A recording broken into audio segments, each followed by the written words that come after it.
A man with a weight of 1.2 kilonewtons walks across a wooden log with a diameter of 250 millimeters, which is simply supported over a span of 3 meters. So, a log of wood 3 meters in length, then a man weighing 1.2 kilonewtons maglalakad dyan.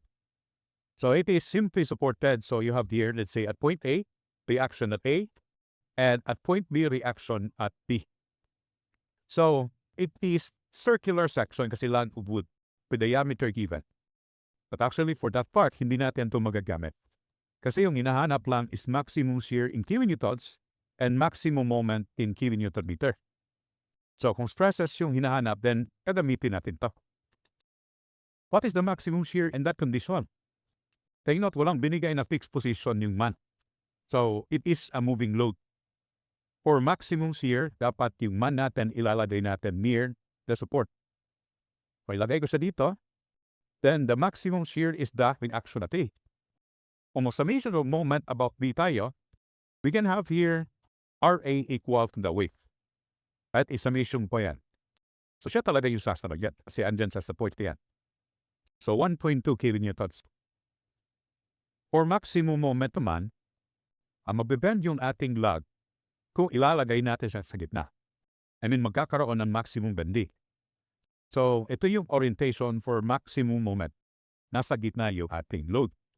And the maximum moment in this condition, that is PL over 4. O yung P natin is the weight of the man. WL over 4. So, 1.2 W, blood is 3 over 4. The answer is 0.9 kilonewton meter. If the log is replaced with 300 by 100 millimeters thick section of wood, compute the maximum weight of the man if the allowable flexural stress is 4.2 megapascal.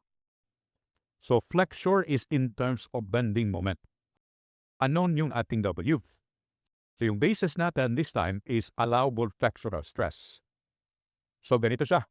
The cross-section now is rectangle. Again, for flexure, it is in terms of moment, function of moment. Unknown dito si W.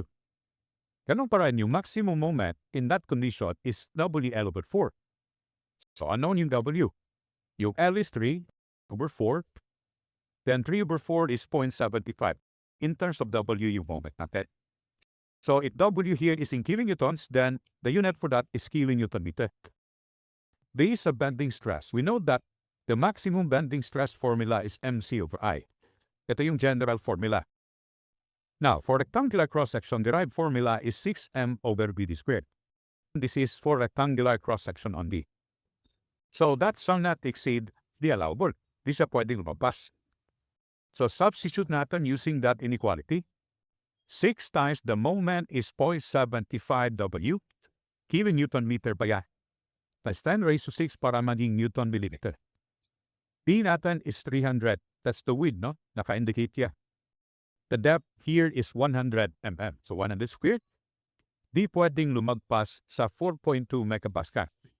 So, rearranging that one, makukuha natin W shall not exceed 2.8 kilonewton. Hindi pwedeng lumagpas. Or we can say that is the maximum allowed W. Hindi pwedeng lumagpas siya.